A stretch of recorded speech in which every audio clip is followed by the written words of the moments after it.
Hello दोस्तों, स्वागत है आपका हमारे यूट्यूब चैनल के झारखंड जीएस सीरीज में। झारखंड जीएस सीरीज के अंतर्गत अभी हम लोग झारखंड परीक्षा योद्धा का बुक कंप्लीट कर रहे हैं, जिसमें अभी तक हम लोगों ने झारखंड की अधिनियम और कानून जो पिछले लेक्चर में हम लोगों ने कंप्लीट किया, सीएनटी और एसपीटी एक्ट के बारे में पढ़ चुके हैं। जो पिछले साल प्रश्न पूछे गए हैं ये टॉपिक से, ये सारे हम लोग देख रहे हैं। साथ में इसका डिस्क्रिप्शन हम लोग देख रहे हैं, जो आपके आगामी प्रतियोगी परीक्षाओं के लिए काफ़ी महत्वपूर्ण साबित होगी। तो अगर आपने अभी तक वीडियो को पूरा नहीं देखा है तो झारखंड जीएस के प्ले लिस्ट में सारा वीडियो डाला हुआ है, आप वहाँ से जाके सारे वीडियो को देख सकते हैं। मुझे पक्का विश्वास है कि आपकी आगामी प्रतियोगी परीक्षाओं के लिए ये मील का पत्थर साबित होगी। चलिए आज हम लोग स्टार्ट करते हैं नेक्स्ट टॉपिक से, जिसमें हम लोग को पढ़ेंगे झारखंड की नीतियाँ। झारखंड की नीतियाँ के बारे में पढ़ेंगे, जिसमें हम लोग का सबसे स्टार्टिंग टॉपिक है औद्योगिक नीति से संबंधित। औद्योगिक नीति के बारे में कौन कौन से प्रश्न अभी तक एग्जाम में बन चुके हैं उनके बारे में देखेंगे, साथ ही उसका डिस्क्रिप्शन हम लोग देखेंगे। देखिए 7 to 10 जेपीएससी पीटी 2021 में पूछा गया, झारखंड में औद्योगिकरण सुनिश्चित करने के लिए सरकार ने कुल कितनी नीतियां बनाई। तो कितनी नीतियां बनाई है सरकार ने? अभी तक 16 नीतियां बनाई हैं झारखंड में। झारखंड सरकार द्वारा 16 नीतियां बनाई गई है औद्योगिकरण सुनिश्चित करने के लिए। नेक्स्ट देखिए क्वेश्चन, आईआरबी 2017 में क्वेश्चन पूछा है, झारखंड राज्य औद्योगिक नीति 2012 के मुताबिक कितने प्रमुख क्षेत्र हैं जहां राज्य को कच्ची सामग्री भंडार और औद्योगिकरण के आधार पर विभाजित किया गया है?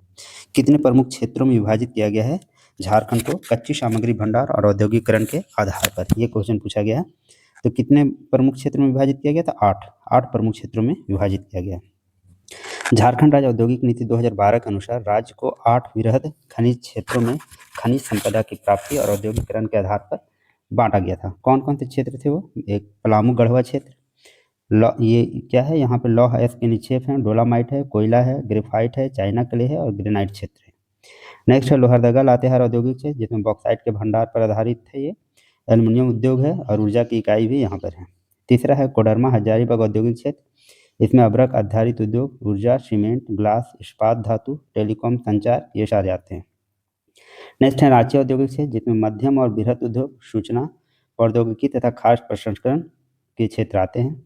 नेक्स्ट है 5वां धनबाद बोकारो औद्योगिक क्षेत्र, जिसमें कोयला और इस्पात, कोयला आधारित ऊर्जा इकाई है। 6 है सिंहभूम औद्योगिक क्षेत्र, जमशेदपुर और आदित्यपुर कोल्हान प्रमंडल में है। ये क्यों विख्यात है? तो लौह एवं इस्पात के लिए, ऑटो अवयव के लिए, सीमेंट के लिए, यूरेनियम के लिए, कॉपर के लिए, सोना यश के लिए, सूचना प्रौद्योगिकी के लिए, वन उत्पाद, बागवानी, खाद्य प्रसंस्करण, सिल्क और टेक्सटाइल के लिए उद्योग प्रमुख हैं।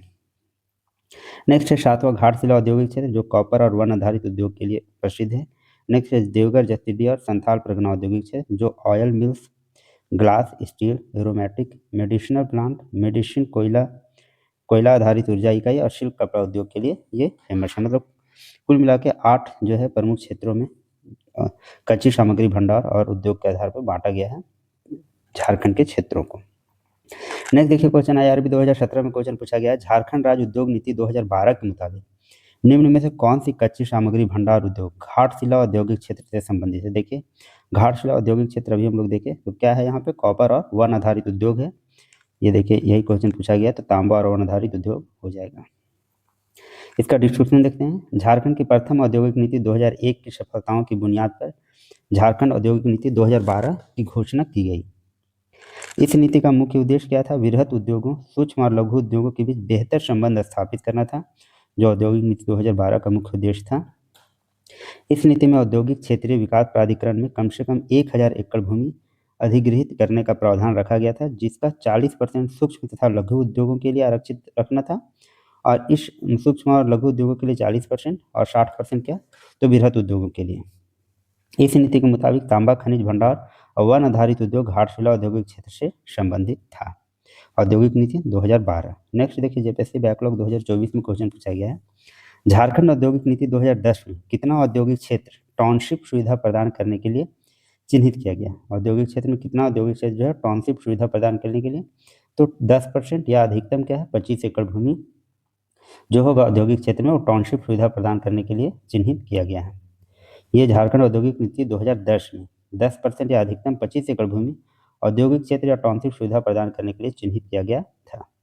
अब नेक्स्ट देखिए खेल नीति से कौन से प्रश्न आए हैं? SIPT 2017 में पूछा है, झारखंड राज्य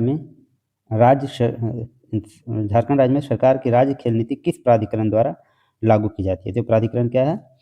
साझा, इसमें बोलते हैं स्पोर्ट अथॉरिटी ऑफ झारखंड। साझा क्या है? साझा। देखिए, स्पोर्ट्स अथॉरिटी ऑफ झारखंड द्वारा झारखंड सरकार की खेल नीति लागू की जाती है। इसका मुख्य उद्देश्य खेल गतिविधियों को बढ़ावा देना, विकसित करना। यह झारखंड सरकार और भारत सरकार की खेल नीतियों के अनुसार राज्य में खेल को बढ़ावा देने और मानक में सुधार के लिए योजना बनाता है। कौन? साझा, मतलब स्पोर्ट अथॉरिटी ऑफ झारखंड, एवं उन्हें लागू करने का कार्य करता है। स्पोर्ट स्पोर्ट अथॉरिटी है तो यही काम होगा बेसिकली इसका, खेल को बढ़ावा देना, खेल की नीतियां बनाना, ये सारा होगा। नेक्स्ट है लैब असिस्टेंट 2023 में क्वेश्चन पूछा गया है। मुख्यमंत्री हेमंत सोरेन द्वारा झारखंड खेल नीति 2022 कब लॉन्च किया गया, ये पूछा गया है। कब लॉन्च किया गया? देखिए, वो उस समय के लिए करंट का क्वेश्चन हुआ होगा। तो ये लॉन्च किया गया है 13 सितंबर 2022 को। मुख्यमंत्री हेमंत सोरेन द्वारा 13 सितंबर 2022 को झारखंड खेल नीति 2022 का लोकार्पण किया गया।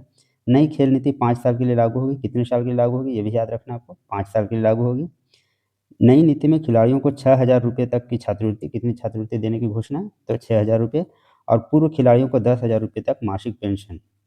खेल प्रशिक्षक जो कोच होते हैं उनको 10 लाख रुपये तक की समान राशि का प्रावधान किया गया है। ये जो खेल नीति बनाया गया है हेमंत सोरेन के द्वारा, जिनका उद्घाटन जो हुआ है, लोकार्पण जो हुआ है 13 सितंबर 2022 को हुआ है, 5 साल के लिए लागू है। और जो छात्रवृत्ति मिलेगा खिलाड़ियों को वो 6,000 रुपये, पुराने जो खिलाड़ी 10,000 रुपये मासिक पेंशन, और जो कोच हैं उनको 10 लाख रुपये तक की समान राशि का प्रावधान किया गया है इसके अकॉर्डिंग। देखिए, अब हम पुनर्वास और पुनर्स्थापन नीति देख रहे हैं, जिसमें से जेपीएससी पीटी 2016 में क्वेश्चन पूछा गया है। 2008 की पुनर्स्थापन एवं पुनर्वास नीति के अनुसार राज्य स्तरीय पुनर्स्थापन एवं पुनर्वास परिषद की बैठक कम से कम 1 वर्ष में कितनी बार होनी चाहिए? तो 1 वर्ष में 2 बार होनी चाहिए।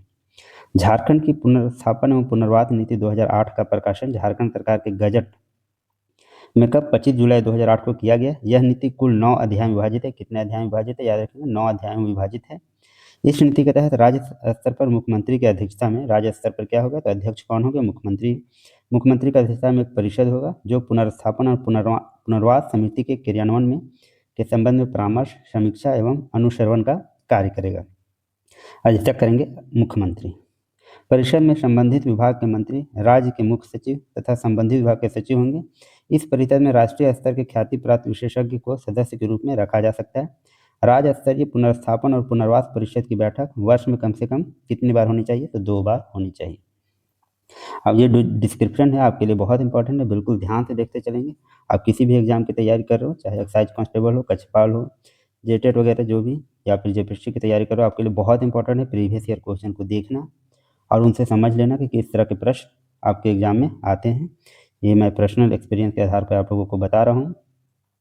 नेक्स्ट है 11 to 13 जेपीएससी 2024 झारखंड पुनर्वास और पुनर्स्थापन नीति 2008 के उद्देश्यों में शामिल है। क्या शामिल है? देखिए, केवल परियोजना के उद्देश्य भूमि के न्यूनतम क्षेत्र का अधिग्रहण किया जाना। न्यूनतम क्षेत्र बिल्कुल सही है, कोशिश किया यही किया जाएगा कि न्यूनतम क्षेत्र का अधिग्रहण हो। दूसरा है जहाँ तक संभव हो बंजर भूमि, कम उर्वरा शक्ति वाली या गैर सिंचित भूमि पर परियोजना स्थापित की जा सके, यह भी बिल्कुल किया ही जाएगा, क्योंकि जहाँ पे उपजाऊ जमीन हो वहाँ पे कोशिश किया जाएगा कि उसको छोड़ के बंजर भूमि हो, कम उर्वरा शक्ति वाली हो, वो किया जाना चाहिए। जहाँ तक संभव हो एससी एसटी समूहों की भूमि, बहुफसली भूमि और सिंचित भूमि का इस्तेमाल यथासंभव नहीं होना चाहिए। तो बिल्कुल ये सही है। झारखंड पुनर्वास और पुनर्स्थापन नीति 2008 के तहत ये पढ़ने से भी आपको समझ में आ रहा होगा कि हाँ, ऐसा होना ही चाहिए। झारखंड पुनर्वास और पुनर्स्थापन नीति 2008 के मुख्य उद्देश्य क्या है? जहाँ तक संभव हो न्यूनतम विस्थापन हो। बिल्कुल कोई भी सरकार ये कोशिश करेगी विस्थापन न करने अथवा कम से कम विस्थापन करने के विकल्पों को बढ़ावा देना चाहिए। बिल्कुल प्रभावित व्यक्तियों को सक्रिय भागीदारी के पर्याप्त पुनर्वास पैकेज सुनिश्चित करना तथा पुनर्वास प्रक्रिया में तेजी से क्रियान्वयन सुनिश्चित करना। तीसरा है समाज के कमजोर वर्ग, विशेष रूप से अनुसूचित जातियों, अनुसूचित जनजातियों के सदस्यों के अधिकारों की सुरक्षा करने के लिए उनके विचार के संबंध में ध्यानपूर्वक तथा संवेदनशीलता के साथ कार्रवाई किए जाने पर विशेष ध्यान रखने को सुनिश्चित करना। एससी और एसटी को विशेष क्या देना? सुविधा देना। नेक्स्ट है पुनर्वास कार्यों को विकास योजनाओं तथा क्रियान्वयन प्रक्रिया के साथ एकीकृत करना। नेक्स्ट है जिस क्षेत्र में बड़ी संख्या में परिवारों का विस्थापन हो वहां सामाजिक प्रभाव मूल्यांकन लागू करना तथा पुनर्स्थापन क्षेत्र में अपेक्षाकृत आधारभूत सुविधाएं उपलब्ध कराना। मतलब जहाँ से विस्थापित हो रहे हैं, जहाँ पे आप स्थापित कर रहे हैं, उनको दूसरे जगह सेटल कर रहे हैं, दूसरे जगह घर बना के दे रहे हैं, वहाँ पे अपेक्षित आधारभूत सुविधाएं उपलब्ध कराना ये सरकार की जिम्मेदारी है। प्रभावित परिवारों को बेहतर जीवन स्तर उपलब्ध कराने तथा सतत रूप से आय मुहैया कराने हेतु संयुक्त प्रयास करना, मतलब जहाँ भी आप स्थापित किए हैं वहाँ पे आय का साधन वगैरह उपलब्ध हो सके। नेक्स्ट देखिए 11 to 13 जेपीएससी 2024 में क्वेश्चन पूछा है, झारखंड पुनर्वास और पुनर्स्थापन नीति 2008 के अनुसार उन सभी परियोजनाओं से संबंधित पुनर्वास और पुनर्स्थापन योजनाओं के क्रियान्वयन की प्रगति की समीक्षा और निगरानी के लिए एक राज्य स्तरीय निगरानी समिति होगी, जिसके लिए यह नीति लागू होती है। इस समिति के अध्यक्ष कौन होंगे? तो हम लोग इसके अध्यक्ष कौन होंगे? तो विकास आयुक्त। कौन होंगे इस समिति के अध्यक्ष? कौन होंगे? तो विकास आयुक्त होंगे।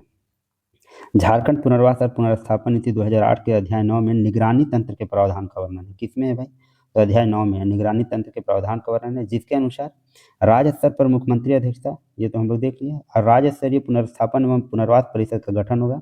इसका मुख्य कार्य पुनर्स्थापन एवं पुनर्वास नीति के क्रियान्वयन के संबंध में परामर्श, समीक्षा और अनुश्रवण। SLCRR state level committee on resettlement and rehabilitation, इनका फुल फॉर्म भी आप याद रखेंगे। SLCRR का क्या है? State level committee on resettlement and rehabilitation की साल में कम से कम 2 बार बैठक होगी। विकास आयुक्त की अध्यक्षता में राज्य स्तरीय अनुश्रवण समिति स्टेट लेवल मॉनिटरिंग कमेटी का गठन होगा। स्टेट लेवल मॉनिटरिंग कमेटी का जो गठन होगा वो किसके अध्यक्षता में होगा? विकास आयुक्त का, विकास आयुक्त में। और राज्य स्तरीय पुनर्स्थापन एवं पुनर्वास परिषद का जो गठन होगा उसके अध्यक्ष होंगे कौन? मुख्यमंत्री। और स्टेट लेवल मॉनिटरिंग कमेटी जो होगा उनके जो अध्यक्ष होंगे वो विकास आयुक्त होंगे। नेक्स्ट देखिए 11 to 13 जेपीएससी 2024 में क्वेश्चन पूछा है, झारखंड पुनर्वास और पुनर्स्थापन नीति 2008 के अनुसार परिवार में शामिल एक व्यक्ति और कौन? मतलब परिवार के अनुसार एक एकल परिवार किसको बोलेंगे? तो एक व्यक्ति होगा, उसका जीवन साथी होगा, उसके अविवाहित और अविवाहित बेटियां भी परिवार में शामिल होते हैं, उसके अविवाहित भाई और अविवाहित बहनें भी उस परिवार की हिस्सा होंगी। तो इसका करेक्ट आंसर हो जाएगा ऑप्शन नंबर डी। झारखंड पुनर्वास और पुनर्स्थापन नीति 2008 के अनुसार परिवार से तात्पर्य एक व्यक्ति, उसकी पत्नी, उसका पत्नी या पति जो भी हो, अविवाहित पुत्र, अविवाहित पुत्रियां, अविवाहित भाई और अविवाहित बहनें शामिल हैं, जिसमें एकल परिवार के अंतर्गत एक व्यक्ति, उसकी पत्नी, उसका पति या अवयस्क बच्चे शामिल हैं एकल परिवार के अंतर्गत। पृथक परिवार के तहत क्या है? 30 वर्ष से अधिक उम्र के अविवाहित पुरुष या महिला, शारीरिक या मानसिक रूप से 40% से अधिक अपंग व्यक्ति, नाबालिग, अनाथ जिसने माता पिता दोनों खो दिया, ये क्या होंगे? पृथक परिवार में कहलाएंगे, जो 30 वर्ष से अधिक उम्र के हो लेकिन अविवाहित हो, 40% से अधिक विकलांग हो मानसिक रूप से या शारीरिक रूप से, या फिर कोई नाबालिग जिसने अपने माता पिता दोनों को खो दिया है।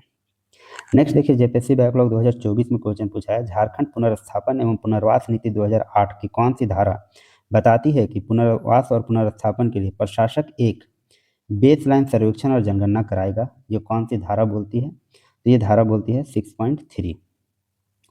झारखंड पुनर्स्थापन एवं पुनर्वास नीति 2008 की धारा 6.3 के अनुसार इस नीति के अंतर्गत घोषणा किए जाने पर पुनर्स्थापन और पुनर्वास प्रशासक प्रभावित होने वाले व्यक्तियों और परिवारों की पहचान करने के लिए आधारमूलक क्या करेगा? सर्वेक्षण करेगा और उसका गणना आयोजित करेगा।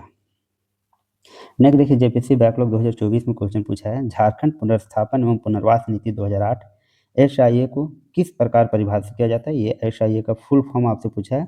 SIA का फुल फॉर्म क्या है? Social impact assessment. क्या है? सोशल इम्पैक्ट असेसमेंट, सामाजिक प्रभाव मूल्यांकन जिसको बोलते हैं, कितना प्रभाव पड़ रहा है लोगों पर ये पुनर्स्थापन वगैरह से। झारखंड पुनर्स्थापन एवं पुनर्वास नीति 2008 में SIA का पूर्ण रूप है सोशल इम्पैक्ट असेसमेंट, सामाजिक प्रभाव मूल्यांकन है। सामाजिक प्रभाव मूल्यांकन स्वीकृति उन सभी मामलों से में अनिवार्य होगी जिनमें सामूहिक रूप से किसी भी क्षेत्र में 100 या उससे अधिक परिवारों का अनैच्छिक विस्थापन होता है। ये कब प्रभावी होगी? किसको कब माना जाएगा? जब किसी क्षेत्र में 100 या उससे अधिक परिवारों का अनैच्छिक विस्थापन होता है, मतलब उनका इच्छा नहीं था लेकिन उनको वो जगह छोड़ के जाना पड़ता है, तथा सभी संबंधित पक्षों द्वारा SIA की स्वीकृति में निर्धारित की गई शर्तों का विधिवत रूप से पालन किया जाएगा। भूमि अधिग्रहण की कार्रवाई के पूर्व अधियाची निकाय को इस पुनर्वास एवं पुनर्स्थापन नीति के प्रावधानों को विधिवत रूप से पालन करने की लिखित रूप से वचनबद्धता प्रमाण पत्र देना होगा। ये था पुनर्वास और पुनर्स्थापन नीति 2008 से संबंधित प्रश्न जो पिछले विभिन्न सारे एग्जामों में आ चुके हैं। यहाँ से आप आइडिया लेके आगे बढ़ सकते हैं। प्रत्यार्पण और पुनर्वास नीति जो है इससे संबंधित कौन से प्रश्न आए हैं? देखिए, ये कोई प्रश्न पूछा गया 7th to 10th JPSC PT 2021 में। क्या पूछा गया प्रश्न? प्रत्यार्पण एवं पुनर्वास नीति के संबंध में विचार करें। विचार करने में अब आपके पॉइंट दिए हुए हैं। इस नीति की घोषणा 2009 में हुई थी, बिल्कुल सही, इसकी घोषणा 2009 में हुई थी। वामपंथी उग्रवादियों को प्रत्यार्पण हेतु प्रोत्साहित करना एवं उनके लिए वैकल्पिक रोजगार की व्यवस्था करना इसका मुख्य उद्देश्य था। बिल्कुल, प्रत्यार्पण मतलब होता है कि अपने हथियार डाल देना और अपना नया आजीविका का साधन ढूंढना। ये बेसिकली उग्रवादियों के लिए ही किया गया था, तो ये भी करेक्ट है। नेक्स्ट है वामपंथी उग्रवादी का तात्पर्य जिन्हें सरकार द्वारा भारतीय अपराध संशोधन अधिनियम 1908 की धारा 16 के अंतर्गत अवैधानिक घोषित किया गया हो, ये है। और प्रत्यार्पण पूर्ण रूप से स्वैच्छिक होना चाहिए। तो बिल्कुल ये चार जो पॉइंट है, ये चारों पॉइंट जो है करेक्ट है। प्रत्यार्पण और पुनर्वास नीति की घोषणा कब की गई? 2009 में की गई। इस नीति का उद्देश्य क्या है? वामपंथी उग्रवादियों को प्रत्यार्पण को प्रोत्साहित करना, मतलब उनको मुख्य धारा में जोड़ने का काम किया जाता है।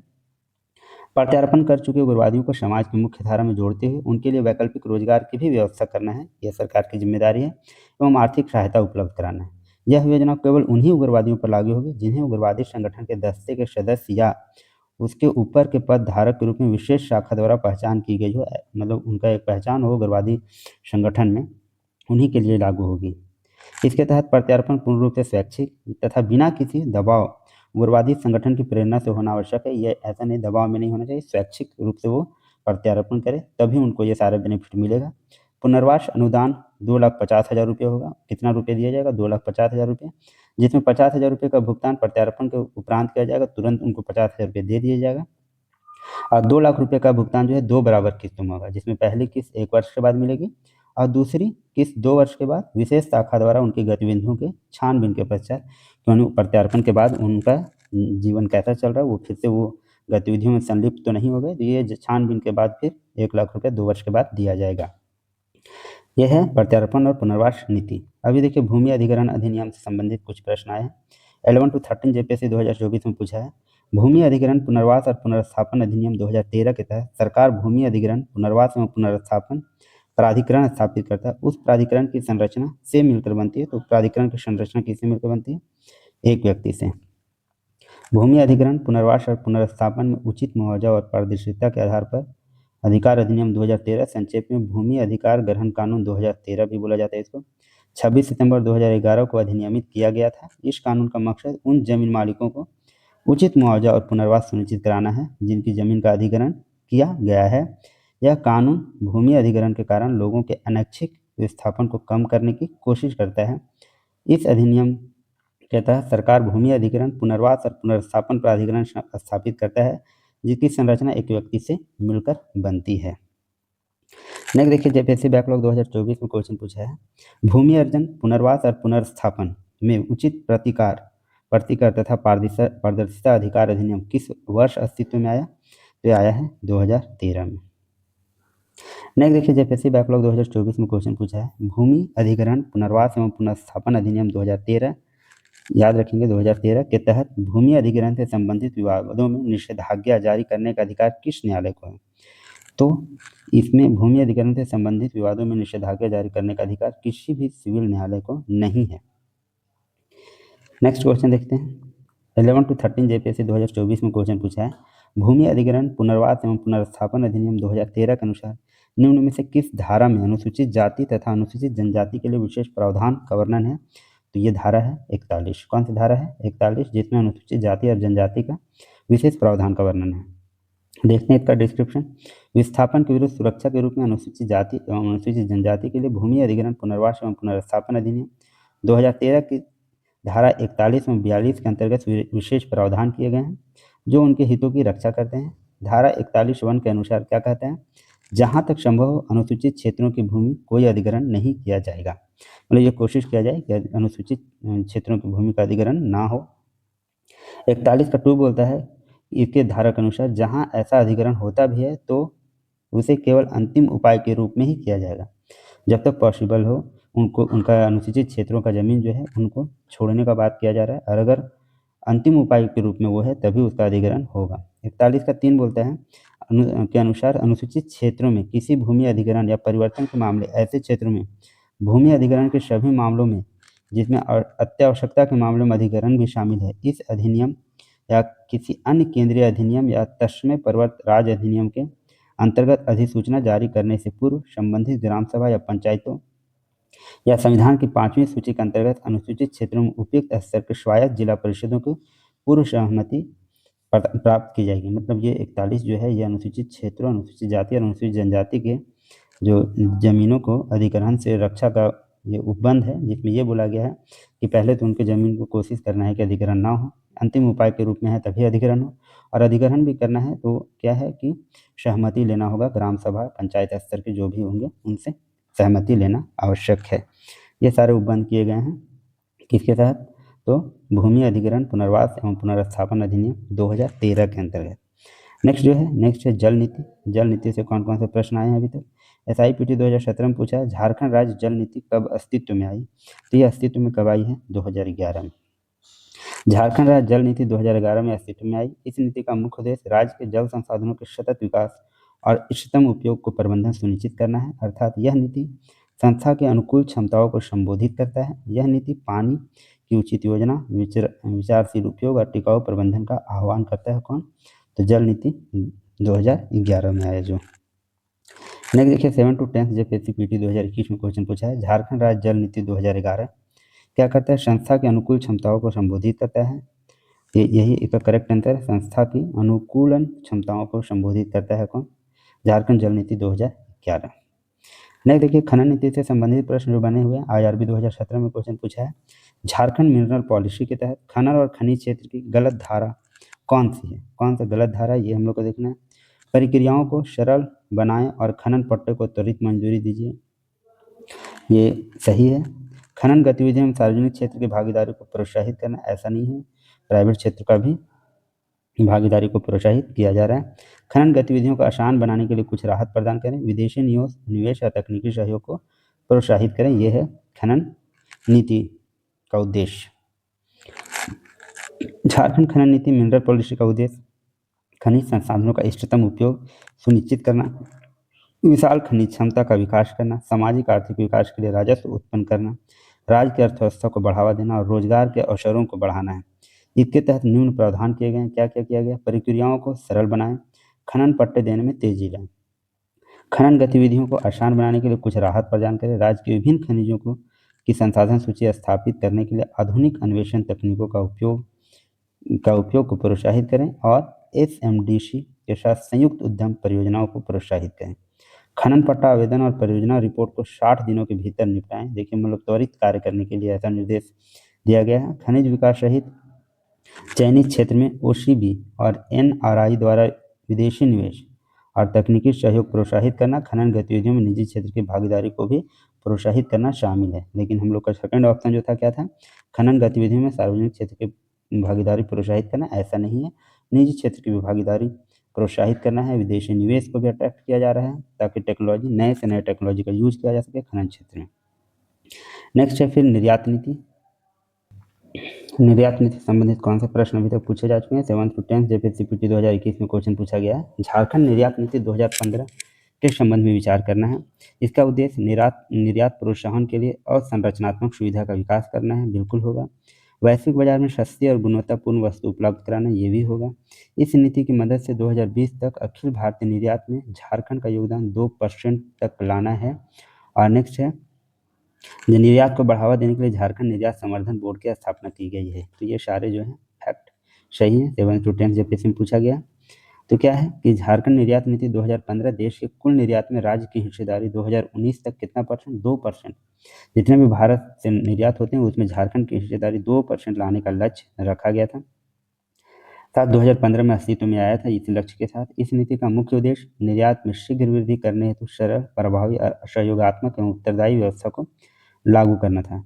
खनिज आधारित उत्पाद, हस्तशिल्प, हस्तकरघा, कृषि, प्रोस्टेट, खाद्य पदार्थ आदि पारंपरिक निर्यात को बढ़ावा देना, गुणवत्ता युक्त प्रबंधन और पर्यावरण प्रबंधन की व्यवस्था को अंतर्राष्ट्रीय मानदंडों के अनुसार विकसित करना, ये भी इसका उद्देश्य था ताकि निर्यात को अंतर्राष्ट्रीय स्तर तक ले जा सके। क्या उद्देश्य था? अंतर्राष्ट्रीय स्तर तक निर्यात को ले जा सके।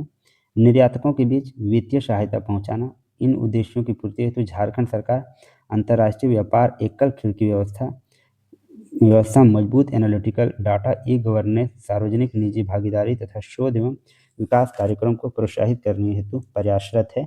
ये हम लोग देख रहे हैं झारखंड निर्यात नीति जो लागू हुआ है कब? 2015 में।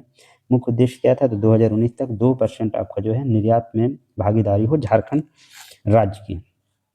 नेक्स्ट देखिए टेक्सटाइल परिधान एवं फुटवेयर नीति जो 7th to 10th जेपीएससी में प्रश्न पूछा गया है। झारखंड टेक्सटाइल परिधान एवं फुटवेयर नीति का एक उद्देश्य समूचे राज्य में टेक्सटाइल उद्योग में पूंजी सशक्तिकरण, प्रौद्योगिकी हस्तांतरण, कौशल उन्नयन और साझेदारी विकास। यह नीति कब बनाई गई, ये क्वेश्चन पूछा गया। यह नीति बनाई गई है आपका टेक्सटाइल परिधान एवं फुटवेयर नीति 2016 में। आप याद रखेंगे ईस्वी का मुख्य उद्देश्य क्या है, संपूर्ण झारखंड में टेक्सटाइल उद्यम में पूंजी सशक्तिकरण, प्रौद्योगिकी हस्तांतरण, कौशल उन्नयन तथा साझेदारी का विकास है। ये आपको टेक्सटाइल वगैरह पढ़ के भी समझ में आ जाएगा कि क्या उद्देश्य होना चाहिए। यह नीति राज्य में कम से कम 5 लाख रोजगार के नए अवसर उत्पन्न करने के उद्देश्य से लागू किया गया था। कितने, तो 5 लाख नए रोजगार के अवसर। इस नीति ने टेक्सटाइल क्षेत्र में झारखंड को विशेष क्षेत्र घोषित किया है। तसर सिल्क के उत्पादन में झारखंड भारत में पहला स्थान है। ये हम लोग पिछले लेक्चर में भी देख चुके थे। भारत के सिल्क के उत्पादन में जहां झारखंड की हिस्सेदारी 7% की है, वहीं तसर सिल्क के मामले में इसका हिस्सा क्या है, तो 40%। तसर सिल्क के मामले में झारखंड का जो स्थान है वो बहुत ही महत्वपूर्ण स्थान है, झारखंड का पहला स्थान है। झारखंड का tussar silk America, Britain, France, Germany आदि देशों में निर्यात किया जाता है। इसको बढ़ावा देने के लिए झारखंड सिल्क टेक्सटाइल एवं हैंडक्राफ्ट विकास प्राधिकरण, जिसको बोलते हैं झारक्राफ्ट, का गठन कब हुआ है, तो 2006 में हुआ है, तसर सिल्क वगैरह को उत्पाद को बढ़ावा देने के लिए। देखिए एक है ईएसडीएम नीति। ईएसडीएम नीति कब लागू हुआ, तो ईएसडीएम नीति लागू हुआ है, ईएसडीएम नीति लागू हुआ कब, तो 2008 में। इसका फुल फॉर्म है इलेक्ट्रॉनिक सिस्टम डिजाइन और manufacturing. Electronic system design and manufacturing जो है इसका फुल फॉर्म है, जो ने साल 2016 में झारखंड सरकार ने ये साल 2016 में इलेक्ट्रॉनिक सिस्टम डिजाइन है, ये 2008 नहीं होगा, 2016 होगा। करेक्ट आंसर इसका होगा 2016, इसको करेक्ट कर लीजिएगा। झारखंड सरकार ने साल 2016 में इलेक्ट्रॉनिक सिस्टम डिजाइन और मैन्युफैक्चरिंग ईएसडीएम उद्योग को बढ़ावा देने के लिए झारखंड ईएसडीएम नीति पेश की। इस नीति के तहत राज्य में ईएसडीएम कंपनियों को बढ़ावा देने, मानव संसाधन का विकास करने, स्थानीय मांग पैदा करने, अनुसंधान और विकास को बढ़ावा देने, नवाचार के लिए पारिस्थितिकी तंत्र बनाने जैसे लक्ष्य रखे गए हैं। इस नीति का अन्य महत्वपूर्ण तथ्य निम्न है। अनुसूचित जाति, अनुसूचित जनजाति और आर्थिक रूप से कमजोर वर्गों के लिए 40% सीट जो है इसमें आरक्षित की गई है। किसमें, electronic system design and manufacturing जो नीति है उसमें। इस सीटों पर पाठ्यक्रम शुल्क और पंजीकरण प्रमाण शुल्क पूरी भरपाई की जाएगी। मतलब किनका, तो अनुसूचित जाति और अनुसूचित जनजाति और आर्थिक रूप से कमजोर वर्गों के लिए जो 40% सीटें, इनमें सारा का सारा जो पैसा होगा ये सरकार के द्वारा ही दिया जाएगा, चाहे वो पंजीकरण का हो या प्रमाणन शुल्क का जो भी चार्जेज है सरकार देगी। सामान्य श्रेणी के विद्यार्थियों को पाठ्यक्रम शुल्क का 75%, अगर जनरल कैटेगरी का छात्र है तो उसको 75% मिलेगा सामान्य पाठ्यक्रम शुल्क का, और पंजीकरण प्रमाणन शुल्क का 75% सहायता दी जाएगी। तथा उत्पादन शुरू होने के बाद 5 से 7 सालों के लिए शुद्ध वैट पर सालाना 100% प्रोत्साहन दिया जाएगा। अगर उत्पादन वो शुरू करते हैं तो उनको टैक्स फ्री में 100% प्रोत्साहन दिया जाएगा सरकारों द्वारा। इसकी अधिकतम सीमा कुल अस्थायी पूंजी का क्या होगा, तो 100% होगा। नेक्स्ट देखिए 6 जेपीएससी पीटी 2016 में क्वेश्चन पूछा है, झारखंड सिंगल विंडो क्लियरेंस कानून कब लागू हुआ। तो झारखंड सिंगल विंडो क्लियरेंस कानून कब लागू हुआ है, तो ये लागू हुआ है 2015 में। झारखंड में औद्योगिक विकास को प्रोत्साहित करने हेतु वर्ष 2015 में झारखंड किसके लिए हुआ है, तो औद्योगिक विकास को प्रोत्साहित करने के लिए। सिंगल विंडो क्लियरेंस का क्या मतलब होता है, मतलब एक ही जगह पे सारा समस्या का समाधान हो जाए, इसलिए सिंगल विंडो क्लियरेंस कानून लाया गया है। किसके लिए, तो औद्योगिक विकास को प्रोत्साहित करने हेतु वर्ष 2015 में सिंगल विंडो क्लियरेंस कानून को अधिनियमित किया गया। इसका मुख्य उद्देश्य राज्य में औद्योगिक विकास को बढ़ावा देना, विभिन्न अनुज्ञप्तियों, अनुमतियों और स्वीकृतियों को त्वरित एवं समयबद्ध मंजूरी प्रदान करना, नए निवेश को सुगम सरल बनाकर राज्य में निवेश अनुकूल माहौल तैयार करना और विनियामक ढांचे को सरल बनाना। इसलिए क्या हुआ है, तो सिंगल विंडो क्लियरेंस कानून हुआ है औद्योगिक विकास को बढ़ावा देने के लिए, ताकि आपको फाइल लेके जहाँ तहाँ भटकना ना पड़े, एक ही जगह आपको सारे समस्याओं का समाधान हो जाए। नेक्स्ट देखिए Jharkhand single window clearance act 2015 का उद्देश्य क्या है, तो उद्देश्य है राज्य में औद्योगिक विकास को बढ़ावा देना, ये बिल्कुल होगा। नए निवेशों को सुविधा प्रदान करना, ये भी होगा। कारोबार करने में आसानी से सुधार लाना, ये भी होगा। तो बिल्कुल इसका करेक्ट आंसर हो जाएगा डी। देखिए अन्य नीतियाँ और कुछ कुछ जो इंपॉर्टेंट नीतियाँ हैं उसके बारे में हम लोग देख लेते हैं। SIPT 2017 में क्वेश्चन पूछा गया, पर मुख्यमंत्री रघुवर दास द्वारा प्रस्तावित, ये क्या था, प्रस्तावित था झारखंड निजी नियोजन अभिकरण और घरेलू कामगार विनिमय नियामक नामक विधेयक का क्या लक्ष्य है। इसका लक्ष्य है मानव से तस्करी को समाप्त करने के लिए। क्या था? निजी नियोजन अभिकरण तथा घरेलू कामगार नामक विधेयक था, जिसका उद्देश्य था क्या? तो मानव तस्करी को समाप्त करना, ये प्रस्तावित ही था। नेक्स्ट क्वेश्चन देखिए, SIPT 2017 में क्वेश्चन पूछा है, झारखंड में निर्माण संचालन हस्तांतरण नीति का संबंध किससे है? तो निर्माण बनाना, उसको संचालन करना और फिर उसको हस्तांतरण कर देना गवर्नमेंट को, ये किससे है? तो ऊर्जा क्षेत्र से संबंधित है। किसी भी निजी कंपनी के द्वारा उसका निर्माण करना, उसको सुचारू रूप से संचालित करना और फिर बाद में गवर्नमेंट को हस्तांतरित करना, इसका संबंध है ऊर्जा क्षेत्र से।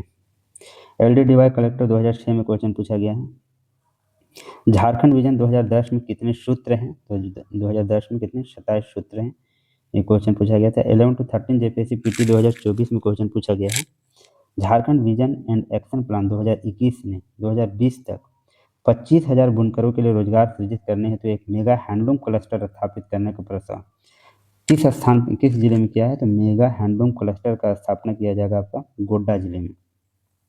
Jharkhand vision and action plan 2021 ने 2020 तक 25,000 बुनकरों के लिए रोजगार सृजित करने हेतु गोड्डा जिला में एक मेगा हैंडलूम क्लस्टर का प्रस्ताव किया था। Godda mega handloom cluster Santhal Pargana के प्रमंडल के 6 जिलों गोड्डा, साहेबगंज, दुमका, देवघर, जामताड़ा, पाकुड़ को आच्छादित करेगा। कौन? तो मेगा हैंडलूम क्लस्टर जो कहाँ स्थापित करना था? तो गोड्डा में। नेक्स्ट है, झारखंड में CSR लागू करना मुश्किल है, निम्न में से कौन सी उन समस्याओं में से एक है? ये पूछा गया है। तो CSR लागू करना क्या है? तो मुश्किल है, और कौन सा एक मुख्य कारण है? तो इसका मुख्य कारण है, और पहले ऑप्शन दिया औद्योगिक कानूनों और नियमों में परिवर्तन का अभाव, ये कारण नहीं है। उपभोक्ता अधिकार मुख्य कारण उन समस्याओं में एक नहीं है, तो समस्या का बात बोल रहा है, कौन एक मुख्य समस्या नहीं है?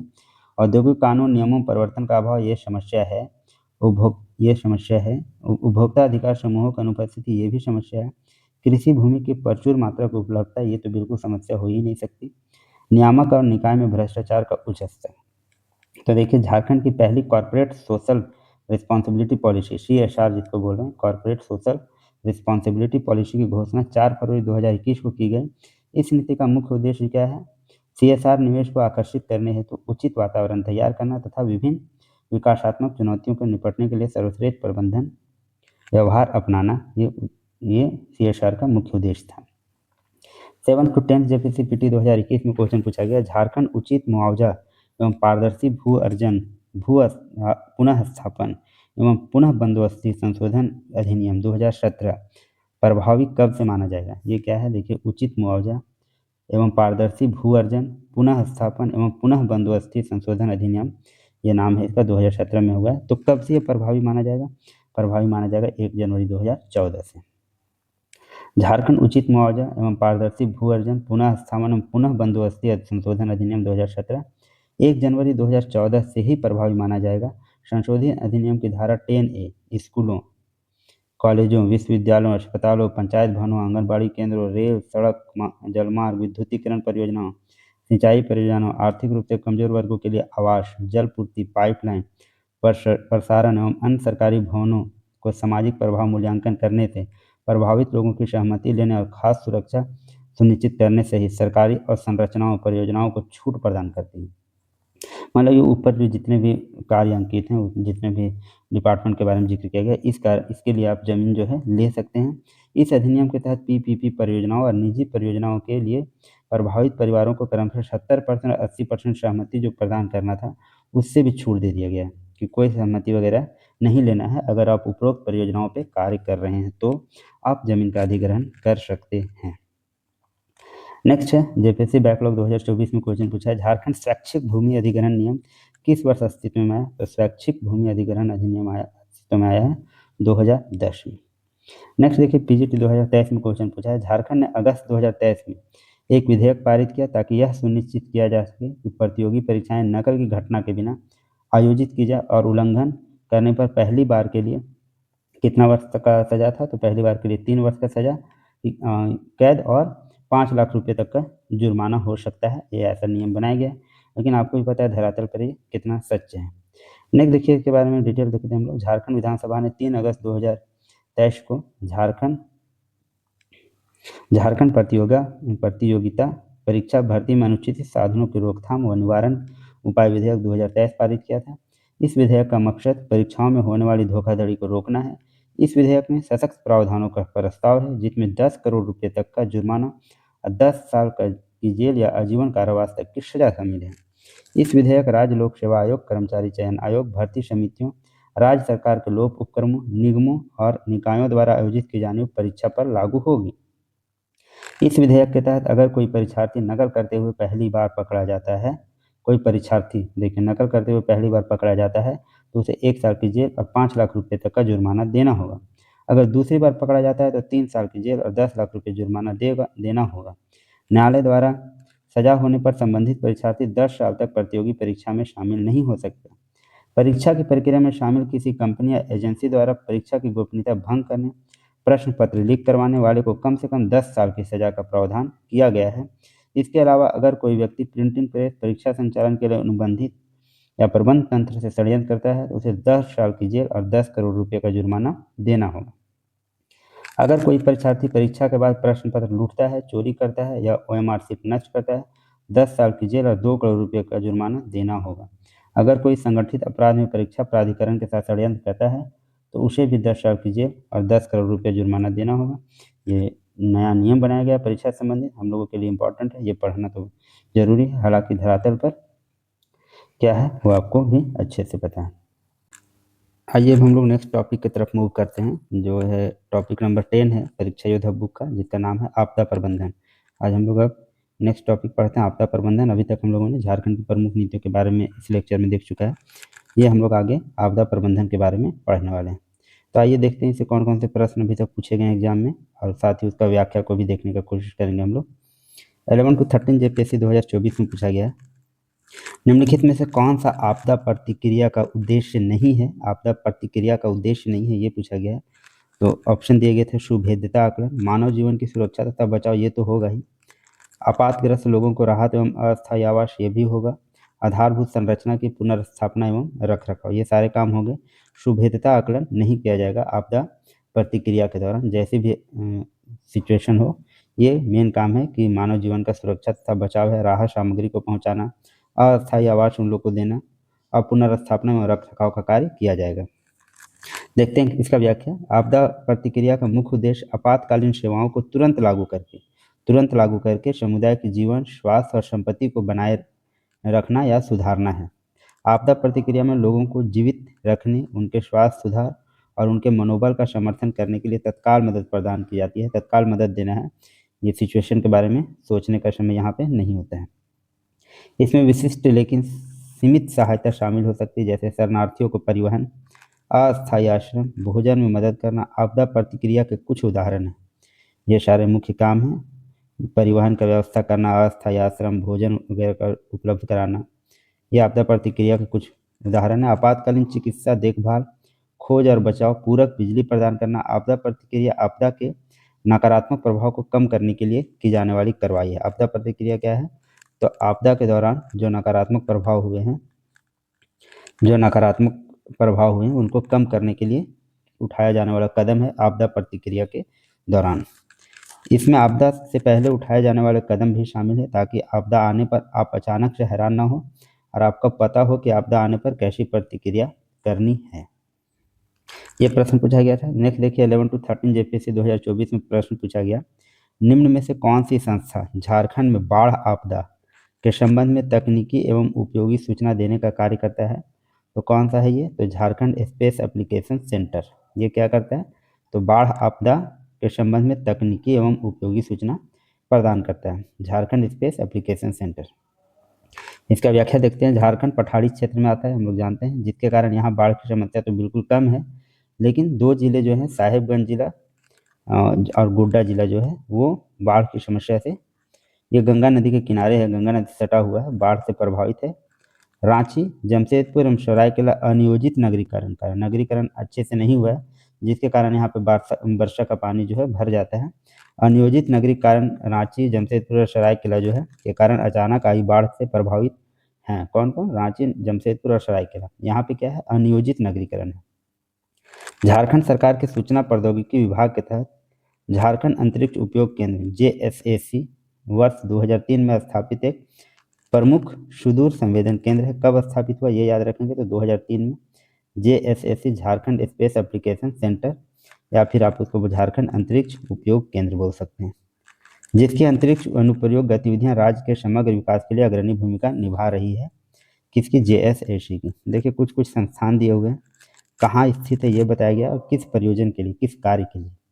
देखिए बिरसा कृषि विश्वविद्यालय है, रांची में अवस्थित है। ये किसके लिए है? तो सूखा के लिए।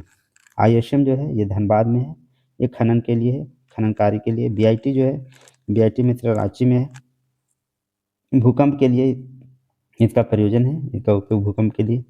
झारखंड स्पेस एप्लीकेशन सेंटर जो है, इसका भी मुख्यालय कहाँ पे? रांची में। ये किसके प्रयोजन के लिए? तो बाढ़ और जंगल की आग के लिए सूचना प्रोवाइड करता है।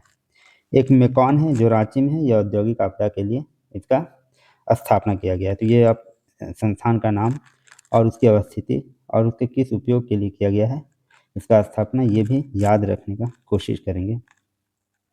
ISM तो याद रहेगा धनबाद में, खनन के लिए। BIT कृषि से संबंधित है, तो आप याद रखेंगे कृषि सूखा के लिए इसको किया गया। BIT मित्र रांची भूकंप के लिए। स्पेस एप्लीकेशन सेंटर याद रखेंगे, बाढ़ और जंगल की आग है। अब मेकॉन जो है औद्योगिक आपदा के लिए, ये भी रांची में अवस्थित है। आइए नेक्स्ट क्वेश्चन देखते हैं। 11 to 13 JPSC 2024 में पूछा गया, भूकंप संवेदनशीलता की दृष्टि से झारखंड के संपूर्ण क्षेत्र को किस भूकंपीय क्षेत्र में रखा जाता है? तो इसको किस भूकंपीय क्षेत्र में रखा जाता है? भूकंपीय क्षेत्र 2, 3 और 4 में रखा जाता है झारखंड, 2, 3 और 4 में। यहाँ पे ऑप्शन क्या दिया हुआ है? जोन 2 और जोन 3। तो डी में जोन 2 और जोन 3 दोनों दिया हुआ है। ये 2, 3 और 4 में आता है झारखंड। भूकंप की संवेदनशीलता की दृष्टि से झारखंड को जोन 2 एवं जोन 3 और जोन 4 में रखा गया है। जोन 2 से अधिक संवेदनशील कौन है? जोन 3। जोन 2 से ज़्यादा संवेदनशील जोन 3 और इससे भी अधिक संवेदनशील जोन होता है जोन 4। जोन 4 में केवल क्या है? तो साहेबगंज और गोड्डा जिला है। कौन जिला है? साहेबगंज और गोड्डा जिला है। यहाँ पे बाढ़ का संभावना भी यही 2 जिला में ज़्यादा है, साहेबगंज और गोड्डा जिला है। जोन 4 में याद रखेंगे सिर्फ 2 जिले आते हैं। झारखंड डिजास्टर मैनेजमेंट प्लान 2011 के अनुसार जोन 4 में कौन 2 जिला? देख लिया आप, साहेबगंज और गोड्डा। जोन 3 में है 15 जिला और जोन 7 में है कितना? 7 जिले। तो 15, 7, 22 और 2, 24 जिले हो गए। तो जोन 3 में याद रखेंगे 15, जोन 2 में है 7 और जोन 4 में है 2 जिले। सबसे जो प्रलयकारी होगा वो कौन होगा? जोन 4, उसके बाद जोन 3, उसके बाद जोन 3 घटते क्रम में। जोन 4 में देख लिया हम लोग गोड्डा, साहेबगंज। जोन 3 में देखिए 15 जिला कौन कौन है? तो पलामू, गढ़वा, लातेहार, हजारीबाग, चतरा, कोडरमा है, गिरिडीह है, धनबाद है, बोकारो है, दुमका है, देवघर है, जामताड़ा है, गोड्डा है, पाकुड़ है और साहिबगंज है। गोड्डा और साहिबगंज जोन 4 और जोन 3 दोनों में दिया गया है। गोड्डा भी है और साहिबगंज भी है। नेक्स्ट देखिए जोन 2। जोन 2 में कौन कौन है? लोहरदगा है, रांची है, रामगढ़ है, खूंटी है, गुमला है, पूर्वी सिंहभूम है और पश्चिमी सिंहभूम है। ये जोन 2 में जिले हैं। ये जिलों को आप याद रखेंगे। निम्न में से कौन सा जल प्रदूषण का प्रमुख प्रभाव है? जल प्रदूषण का प्रमुख प्रभाव क्या होगा? तो क्या होगा इसमें? तो जलीय जीवन के लिए ऑक्सीजन का कम हो जाएगा, यही जल प्रदूषण का सबसे मेन प्रभाव है।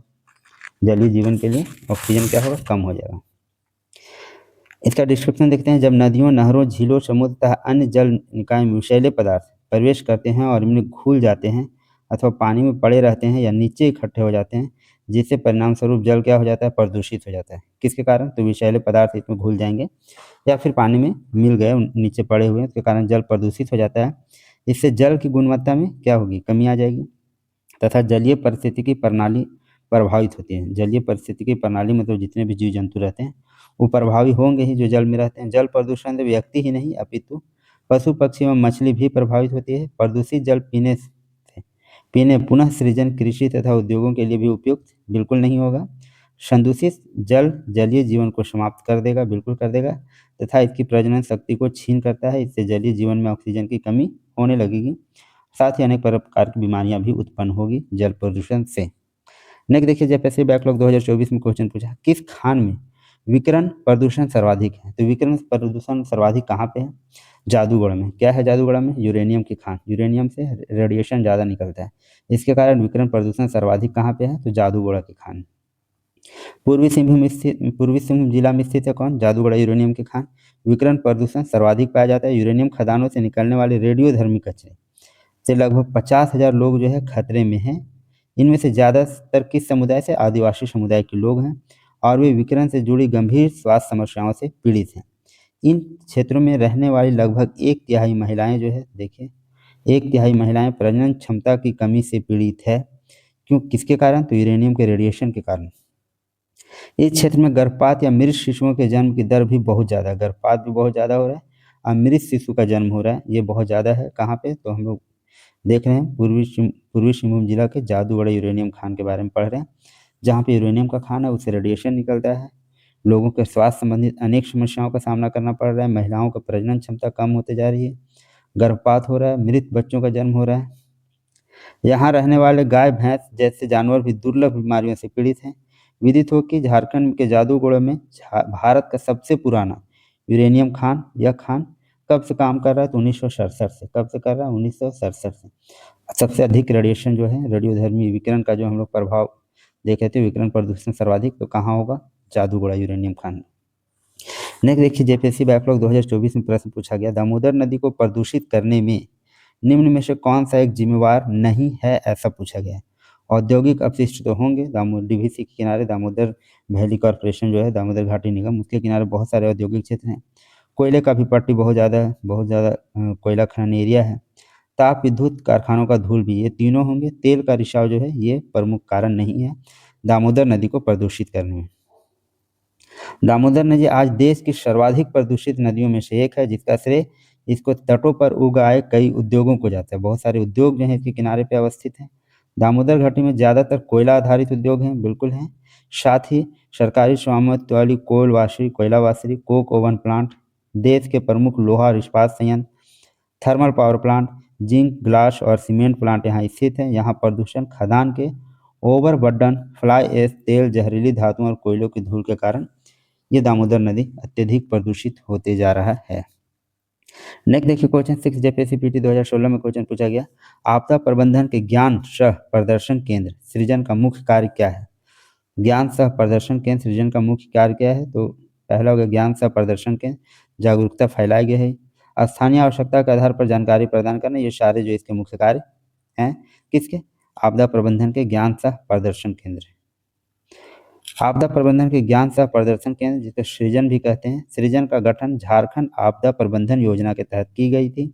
इसका प्रमुख कार्य आम जनता को विभिन्न प्रकार के संभावित आपदाओं एवं उनसे होने वाले जान माल के खतरों के संबंध में जागरूकता पैदा करना है। किसका? सृजन का। इसका आपदा प्रबंधन ज्ञान सह सूचना प्रदर्शन केंद्र, इसका शॉर्ट में नाम है सृजन। क्या है काम उसका? तो आपदाओं एवं उनसे होने वाली जान माल खतरे के संबंध में जागरूक करना है। ये केंद्र स्थानीय आवश्यकताओं के आधार पर सूचना प्रदान करने, संचार करने, प्रचार प्रविधियों और जागरूकता के प्रसार के उपकरण के रूप में कार्य करते हैं। कौन?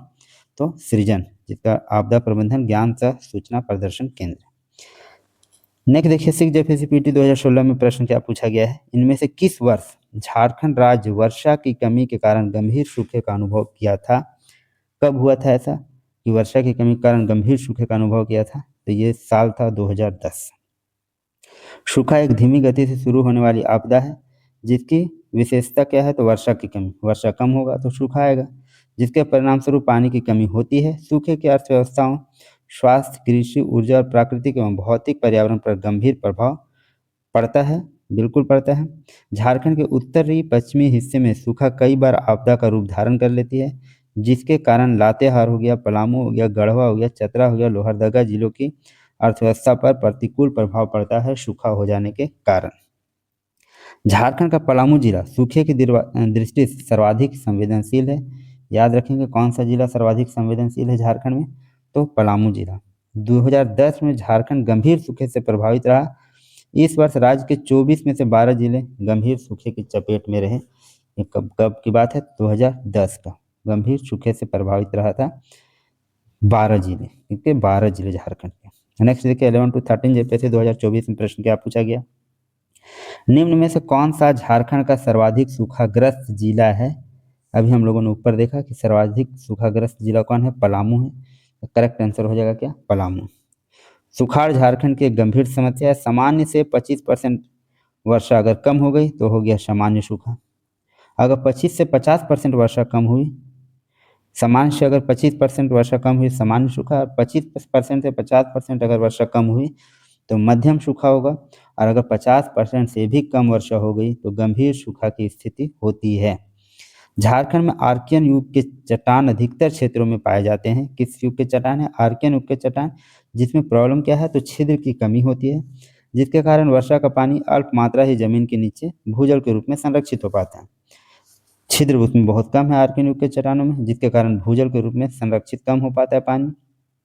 इसके अलावा झारखंड के पठारी क्षेत्र होने के कारण भी यहाँ से वर्षा का अधिकतर भाग बहकर चला जाता है। ऊंचे भाग में है, प्लेट्यू है झारखंड, तो पानी यहाँ पर टिकता नहीं, बहकर दूसरे राज्यों में चला जाता है। झारखंड का लगभग सभी जिले सूखे से ग्रसित हैं, लेकिन मुख्य रूप से जो है झारखंड के उत्तर पश्चिम भाग सूखे की समस्या से अधिक प्रभावित है। इसमें कौन कौन से जिले आ जाएंगे? तो गढ़वा, पलामू, चतरा, लातेहार, लोहरदगा ये जिले शामिल हैं झारखंड के उत्तर पश्चिमी भाग में। पलामू जिला सूखा की दृष्टि से अत्यधिक संवेदनशील है, किंतु 2019 में केंद्र सरकार ने झारखंड के 10 जिले को सूखाग्रस्त घोषित किया था। कब? 2010 में, जिसमें पलामू शामिल नहीं था, जबकि पलामू जो है सबसे संवेदनशील जिला है सूखे की दृष्टि से। केंद्र सरकार द्वारा घोषित 10 सूखाग्रस्त जिलों में बोकारो को सर्वाधिक सूखाग्रस्त माना गया था। कब? तो 2019 में, जब केंद्र सरकार ने झारखंड के 10 जिलों को सूखाग्रस्त घोषित किया था। केंद्र सरकार द्वारा ऐसा किया गया था। लेकिन झारखंड में सबसे अधिक सूखे संवेदनशील जिला अगर हम लोग बात करें तो कौन सा है? पलामू। नेक्स्ट देखिए क्वेश्चन 11 to 13 जेपीसी 2024 में क्या पूछा? निम्न में से कौन सा उष्णकटिबंधीय चक्रवात मई 2021 में पूर्वी तटीय राज्यों के साथ झारखंड को भी प्रभावित किया? ये मई 2021 में कौन सा चक्रवात आया? जो पूर्वी तटीय राज्य कहने का मतलब है उड़ीसा और पश्चिम बंगाल से ये स्टार्ट हुआ होगा, लेकिन झारखंड को भी ये प्रभावित किया। जिस चक्रवात की हम बात कर रहे हैं उसका नाम है यास। क्या नाम है? यास चक्रवात आया था। कब? मई 2021 में। यास नामक उष्णकटिबंधीय चक्रवात मई 2021 में पूर्वी तटीय राज्यों खासकर पश्चिम बंगाल और उड़ीसा के साथ झारखंड के क्षेत्र को भी प्रभावित किया था। यास चक्रवात कब आया? तो 26 मई 2021 की रात को झारखंड में प्रवेश किया था। इस चक्रवात से होने वाले मूसलाधार बारिश हवाओं ने पूर्वी सिंहभूम, पश्चिमी सिंहभूम, सरायकेला खरसावां, खूंटी, रांची, रामगढ़ और अन्य जिलों को बुरी तरह प्रभावित किया था यास चक्रवात ने। इस चक्रवात से साहिबगंज में अचानक बाढ़ आ गई थी। चक्रवात से झारखंड के लगभग देखिए 700 गांव प्रभावित हुए थे। इस चक्रवात को यास नाम की कौन दिया था? ओमान सरकार द्वारा दिया गया था, जो एक फारसी भाषा का शब्द है जिसका अर्थ होता है जैस्मिन। जैस्मिन जिसका अर्थ होता है यास का मतलब, ओमान सरकार द्वारा दिया गया था। 700 गांव प्रभावित हुए थे इस चक्रवात से। 26 मई 2021 को झारखंड में प्रवेश किया था और इसे साहिबगंज में अचानक बाढ़ आ गई थी। पश्चिम बंगाल और उड़ीसा से ये प्रारंभ हुआ था। ये इंपॉर्टेंट फैक्ट है। 7th to 10th जेपीएससी 2021 में क्वेश्चन पूछा गया, झारखंड में देखे गए जलवायु परिवर्तन का कारण है? क्या कारण से जलवायु परिवर्तन हो रहा है? तो मानव जनित गतिविधियां तो बिल्कुल होगी, मानव द्वारा जंगलों को काटना और भी जितनी रासायनिक खाद का प्रयोग, ये सारी जो भी चीज़ें, तो मानव जनित गतिविधियां तो होगी ही। ऊर्जा क्षेत्र भी होगा और ग्रीन गैस उत्सर्जन, ये सारे जो है जलवायु परिवर्तन के कारण है। झारखंड क्या है, ये दूसरे कॉन्टेक्स्ट में भी पूछा जाए तो भी, झारखंड का बात करें, भारत का बात करें या पूरा विश्व का बात करें, ये सारे जो हैं जलवायु परिवर्तन के कारण हैं। नेक्स्ट देखिए 6 जेपीएससी पीटी 2016 में क्वेश्चन पूछा गया, किसके सहयोग से झारखंड राज्य जलवायु केंद्र स्थापित कर दिया गया है? कौन सहयोग किया है भाई झारखंड राज्य जलवायु केंद्र स्थापित करने में? तो ये सहयोग किया है कौन? UNDP, United National Development programme, मतलब संयुक्त राष्ट्र विकास कार्यक्रम के सहयोग से झारखंड राज्य जलवायु केंद्र स्थापित किया गया है। ये मदद किया है।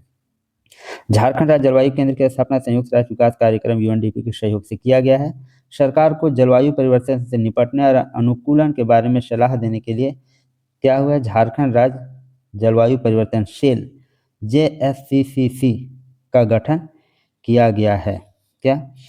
Jharkhand state climate change cell जो है, झारखंड राज्य जलवायु परिवर्तन सेल का गठन तो यूएनडीपी के सहयोग से किया गया है। जलवायु परिवर्तन से संबंधित तकनीकी सहायता केंद्र यूएनडीपी के मार्गदर्शन में काम करती है, जो पर्यावरणीय मुद्दों से निपटने के लिए प्रौद्योगिकी विकसित करेगी और विशेषज्ञों और सलाहकारों का उचित मार्गदर्शन प्रदान करेगी। साथ ही गैर सरकारी संगठनों के साथ एक नेटवर्क विकसित करेगी जो जलवायु परिवर्तन पर काम कर रहे हैं। झारखंड सरकार ने जलवायु परिवर्तन पर काम करने की जिम्मेदारी किसको सौंप दी है? तो वन विभाग को सौंपी है। जलवायु परिवर्तन पर काम करने की जिम्मेवारी। JSCCC Jharkhand state climate change cell जो है, ये इसका गठन जो है UNDP के सहयोग से किया गया है। नेक्स्ट देखिए 6 JPCPT 2016 में प्रश्न पूछे गए हैं, जलवायु परिवर्तन पर झारखंड कार्य योजना किस वर्ष प्रकाशित हुई? ऐसा प्रश्न पूछा गया है। तो जलवायु परिवर्तन पर झारखंड कार्य योजना जो प्रकाशित हुई वो हुई 2014 में। जलवायु परिवर्तन पर झारखंड कार्य योजना UNDP द्वारा तैयार की गई थी। इसके लिए मई 2011 में राज्य सलाहकार समूह और राज्य संचालन समिति के गठन की योजना शुरू की गई थी। जलवायु परिवर्तन पर झारखंड राज्य कार्य योजना 2014 में प्रकाशित हुई थी।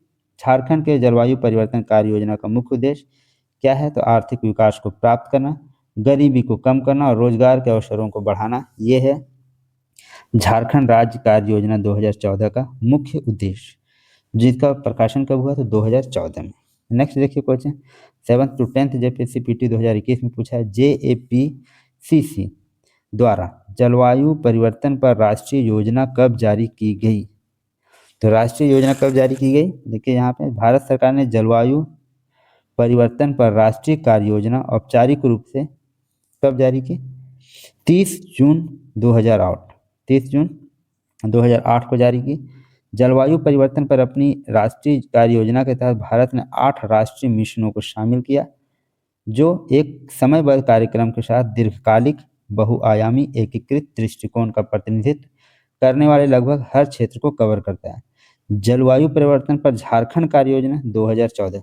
देखिए ये राष्ट्रीय कार्य योजना की बात है। जलवायु परिवर्तन पर राष्ट्रीय कार्य योजना जो है वो 2008 में प्रकाशित हुई है, लेकिन जलवायु परिवर्तन पर झारखंड कार्य योजना की बात करें तो 2014 में प्रकाशित हुई है। यही ऊपर क्वेश्चन पूछा गया था, जलवायु परिवर्तन पर झारखंड कार्य योजना किस वर्ष प्रकाशित हुई? तो 2014 का करेक्ट आंसर था। नेक्स्ट देखिए 6 JPCPT 2016 में क्वेश्चन पूछा है, झारखंड जलवायु परिवर्तन कार्य योजना रिपोर्ट 2014 के अनुसार सबसे संवेदनशील जिला कौन सा है? तो सबसे संवेदनशील जिला माना गया है सरायकेला खरसावां को। सरायकेला खरसावां, देखिए ये झारखंड जलवायु परिवर्तन कार्य योजना से बहुत सारे प्रश्न बने हैं, आप बिल्कुल इसको ध्यान में रखेंगे। झारखंड जलवायु परिवर्तन कार्य योजना रिपोर्ट 2014 के अनुसार पर्यावरण संवेदनशीलता के मामले में सरायकेला खरसावां जो है शीर्ष पर है। इसका स्कोर कितना है? 0.78, जो इसकी सुभेद्यता को दर्शाता है। मापन -1 से +1 के पैमाने पर किया जाता है, जो क्रमशः कम से अधिक। एक मिनट होल्ड ऑन। देखिए नेक्स्ट क्वेश्चन देखते हैं 6 JPCPT 2016 में क्वेश्चन पूछा गया है, झारखंड राज्य जलवायु परिवर्तन कार्य योजना रिपोर्ट 2014 के अनुसार सबसे संवेदनशील जिला के बारे में पूछा गया, कौन सा है? आप ये याद रखेंगे अब अच्छे से। झारखंड जलवायु परिवर्तन कार्य योजना रिपोर्ट कब प्रकाशित हुआ? 2014 में। इससे बार बार प्रश्न बने हैं। और अगर राष्ट्रीय योजना की बात करें तो 2008 में हुआ था। तो ये सबसे संवेदनशील जिला का बात करें इसके अंतर्गत झारखंड जलवायु परिवर्तन कार्य योजना के तहत, तो सरायकेला खरसावां है। सरायकेला खरसावां जिला शीर्ष पर है। इसका स्कोर जो है 0.78 है, जो इसकी सुभेद्यता को दर्शाता है। मापन -1 से +1 के पैमाने पर किया जाता है, जो क्रमशः कम से अधिक शुभेद्यता दर्शाता है।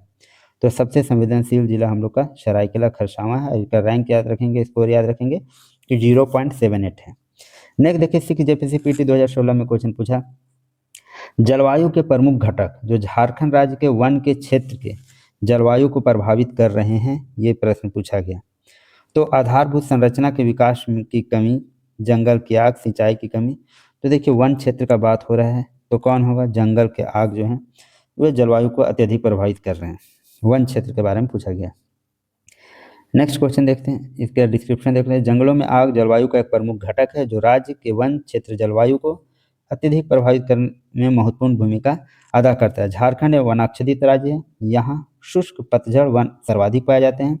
इन वनों में ग्रीष्म ऋतु में कई कारणों से लगने वाली आग कई बार भयावह हो जाती है तथा यह आपदा का रूप ग्रहण कर लेती है। झारखंड के उत्तर पश्चिम तथा दक्षिण पश्चिम भाग में जंगल के सर्वाधिक आग लगने की घटना होती है, जिनमें देखिए कौन कौन? लातेहार, पलामू, गढ़वा, चतरा, हजारीबाग, गुमला, सिमडेगा जिला ये सारा शामिल है।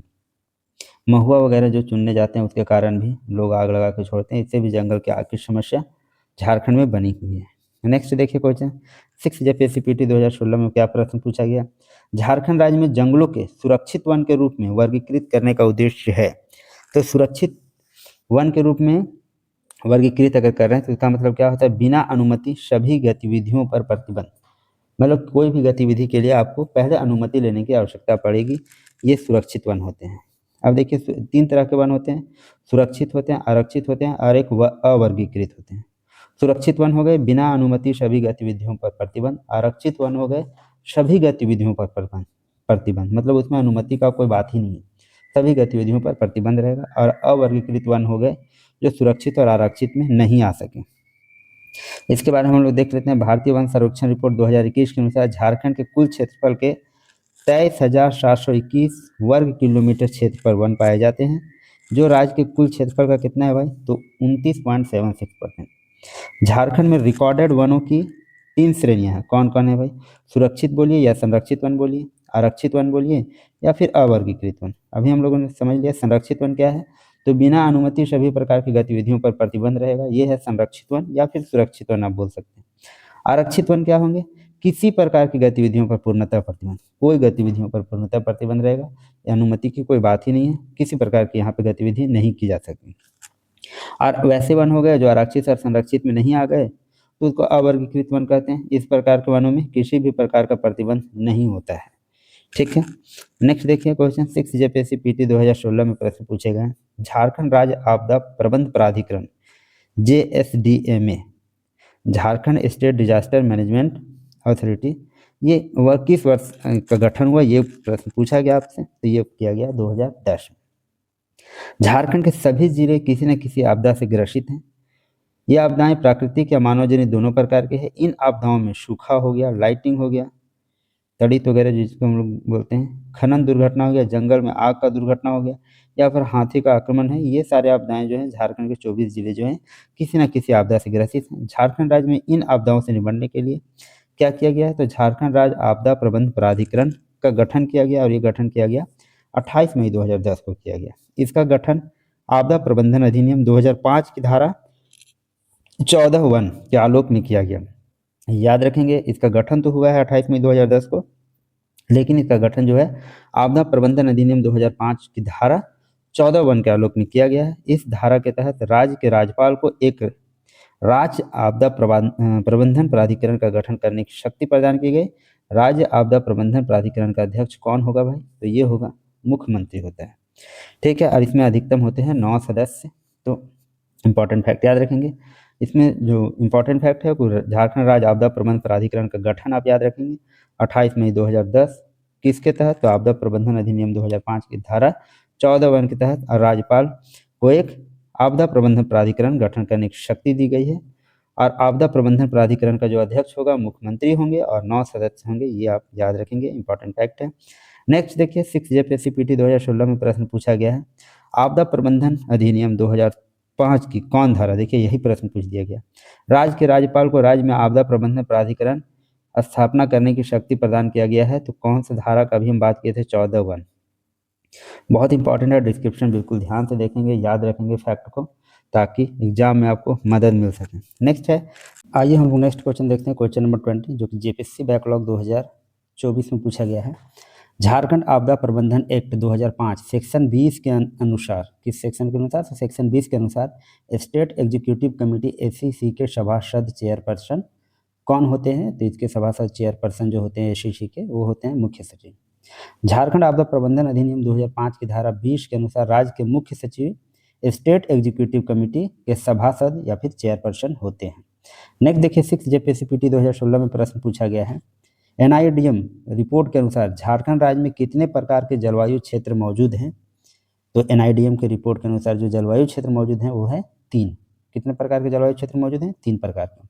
NIDM की रिपोर्ट के अनुसार झारखंड राज्य में 3 प्रकार के जलवायु क्षेत्र मौजूद हैं। कौन कौन से हैं वो? मध्य और उत्तर पूर्वी पठार, जिसको हम लोग बोल रहे हैं क्षेत्र 1, फिर पश्चिमी पठार हो गया जो क्षेत्र 2 है, तथा दक्षिणी पूर्वी पठार हो गया, ये क्षेत्र 3 है। मध्य और उत्तर पूर्वी क्षेत्र 1 हो गया, पश्चिमी पठार क्षेत्र 2 हो गया, दक्षिणी पूर्वी पठार जो है क्षेत्र 3 है। NIDM के रिपोर्ट के अनुसार झारखंड पूर्वी पठार और पहाड़ी क्षेत्र के रूप में जाना जाने वाला कृषि जलवायु क्षेत्र जो है, अगर कृषि जलवायु क्षेत्र का बात किया जाए तो कृषि जलवायु क्षेत्र 7 का एक हिस्सा है झारखंड। राष्ट्रीय आपदा प्रबंधन संस्थान एनआईडीएम भारत में प्राकृतिक आपदाओं के प्रबंधन के लिए विकासशील कार्यक्रमों के प्रशिक्षण और क्षमता के लिए निर्दिष्ट संस्थान है। इसका गठन आपदा प्रबंधन अधिनियम नियम 2005 के द्वारा किया गया था, जिसे 9 जनवरी 2006 को भारत के राष्ट्रपति द्वारा पारित किया गया था। कौन? तो आपदा प्रबंधन संस्थान का गठन, राष्ट्रीय आपदा प्रबंधन संस्थान का गठन किया गया था। इसके अंतर्गत भारत के जलवायु क्षेत्र जो है 3 है और कृषि जलवायु क्षेत्र 7 के अंतर्गत आता है भारत। नेक्स्ट देखिए 6 जेपीसीपीटी 2016 में प्रश्न पूछा है, जिला आपदा प्रबंधन प्राधिकरण DDMA district disaster management authority का नेतृत्व कौन करता है? तो इसका नेतृत्व जो है जिला दंडाधिकारी या जिला समाहर्ता, इनमें से कोई भी एक जो है इसका नेतृत्व कर सकता है। झारखंड में जिला स्तर पर आपदा प्रबंधन हेतु राज्य के सभी 24 जिलों में जिला दंडाधिकारी, उपायुक्त या फिर जिला समाहर्ता की अध्यक्षता में गठन किया गया है। यह समिति जिला स्तर पर जो आपदा प्रबंधन की टीम को प्रशिक्षित करने में मदद करती है तथा विभिन्न माध्यमों से आम जनता के बीच आपदा से बचने के उपायों का प्रचार प्रसार करना भी इसका कार्य है। नेक्स्ट क्वेश्चन देखिए 7th to 10th जेपीसीपीटी 2021 में प्रश्न पूछा गया, झारखंड आपदा प्रबंधन योजना क्या है? समुदाय के अनुकूल क्षमताओं को संबोधित करता है, सीएचजी उत्सर्जन को नियंत्रित करता है, वनीकरण को बढ़ावा देता है, बुनियादी ढांचों की बहाली और मजबूती की परियोजनाएं शुरू करना। तो इसका जो सबसे सटीक आंसर है ये बुनियादी ढांचों की बहाली और मजबूती की परियोजनाएं शुरू करना, ये काम है झारखंड आपदा प्रबंधन योजना का। आपदा प्रबंधन परिदृश्य का एक प्रमुख विषय या मुद्दा है जो जोखिम के खतरों से निपटने, उनसे बचने के लिए है। इसमें किसी आपदा के घटित होने से पहले उसकी तैयारी करना, तत्काल आपदा प्रतिक्रिया, बेहतर सेवा के लिए विभिन्न संचार माध्यमों के साथ साथ प्राकृतिक या मानव निर्मित आपदाओं के बाद समाज का समर्थन और पुनर्निर्माण करना शामिल है। झारखंड अक्सर भूकंप, बाढ़, चक्रवात, हीट स्ट्रोक, गरज और सूखे जैसी प्राकृतिक आपदाओं का सामना करता है। झारखंड राज्य आपदा प्रबंधन प्राधिकरण के 2 उद्देश्य हैं, किसी भी प्रकार की आपदा से निपटने के लिए योजनाओं और रणनीतियों का विकास, अद्यतनीकरण, आपदाओं से क्षतिग्रस्त बुनियादी ढांचों की बहाली और सुदृढ़ीकरण की परियोजनाएं शुरू करना, ये झारखंड आपदा प्रबंधन योजना का ये मुख्य कार्य है। आगे देखते हैं हम लोग। नेक्स्ट जेपीएससी बैकलॉग 2024 में प्रश्न पूछा गया है, झारखंड राज्य प्रदूषण नियंत्रण बोर्ड जेएसपीसीई का क्षेत्रीय कार्यालय किस शहर में है? ये पूछा गया है। तो क्षेत्रीय कार्यालय जो इसका है वो है डाल्टनगंज में। किसका? झारखंड राज्य प्रदूषण नियंत्रण बोर्ड का। झारखंड राज्य प्रदूषण नियंत्रण बोर्ड का गठन प्रदूषण निवारण एवं नियंत्रण अधिनियम 1974 की धारा 4 के अंतर्गत 9 सितंबर 2001 को किया गया था। कब किया गया है? तो यह है 9 सितंबर 2001 को किया गया है झारखंड राज्य प्रदूषण नियंत्रण बोर्ड का गठन। किस अधिनियम के तहत? तो प्रदूषण निवारण एवं नियंत्रण अधिनियम 1974 की धारा 4 के अंतर्गत। इंपॉर्टेंट फैक्ट है, याद रखेंगे। इसमें 15 दिसंबर 2001 से कार्य शुरू किया इसमें 1 मनोनीत अध्यक्ष और 15 मनोनीत सदस्य होते हैं। किसमें? तो हम लोग बात कर रहे हैं झारखंड राज्य प्रदूषण नियंत्रण बोर्ड, जिसका क्षेत्रीय कार्यालय डाल्टनगंज में है, जिसकी स्थापना हुई है 15 दिसंबर 2001 को और इसमें स्थापना 9 दिसंबर 2001 को हुआ। कार्य करना जो स्टार्ट किया 15 दिसंबर 2001 से किया है। 1 अध्यक्ष होंगे और 15 मनोनीत सदस्य, 1 नियुक्त सदस्य सचिव होते हैं। इसका मुख्यालय याद रखेंगे तो मुख्यालय इसका रांची धुरवा में स्थित है, जबकि क्षेत्रीय कार्यालय वर्तमान में 5 जिलों में क्षेत्रीय कार्यालय है, जिसमें आपका है रांची है, जमशेदपुर है, हजारीबाग है, धनबाद है और दुमका है। ये इसके क्षेत्रीय कार्यालय हैं। ये जो प्रश्न पूछा गया था, झारखंड राज्य प्रदूषण नियंत्रण बोर्ड का क्षेत्रीय कार्यालय किस शहर में नहीं है, ध्यान दीजिएगा। इसको हम लोग है पढ़ के चले थे, तो किस शहर में नहीं है ये देना है। तो नहीं है डाल्टनगंज में, धनबाद में भी है आपका, हजारीबाग में भी, जमशेदपुर में भी। देखिए 5 जिले रांची, जमशेदपुर, हजारीबाग, धनबाद और दुमका में इसका क्षेत्रीय कार्यालय है। नेक्स्ट देखिए जेपीएससी बैकलॉग 2024 में प्रश्न पूछा गया है, 15वें वित्त आयोग ने राष्ट्रीय आपदा अनुक्रिया कोष एनडीआरएफ एवं राज्य आपदा अनुक्रिया कोष एसडीआरएफ दोनों के लिए कितना % फंड आवंटित किया है? तो ये फंड आवंटित किया है कितना? 12.5%। 15वें वित्त आयोग ने राष्ट्रीय आपदा अनुक्रिया कोष एनडीआरएफ एवं राज्य आपदा अनुक्रिया कोष एसडीआरएफ दोनों के लिए 12.5% फंड आवंटित किया है।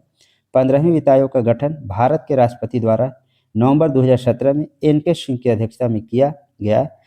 इसकी सिफारिशें वित्तीय वर्ष 2021 से 22 और 25 से 26 तक 5 वर्ष की अवधि के लिए मान्य होगी।